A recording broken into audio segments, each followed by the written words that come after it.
DPRD Bone diwarnai aksi pembakaran.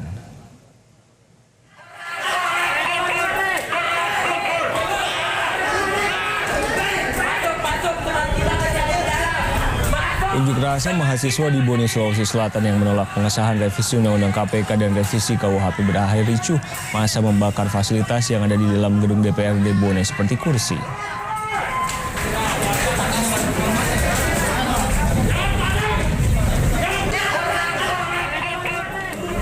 Polisi yang berjaga di lokasi berupaya memadamkan pembakaran kursi DPRD Bone untuk mencegah hal yang tidak diinginkan.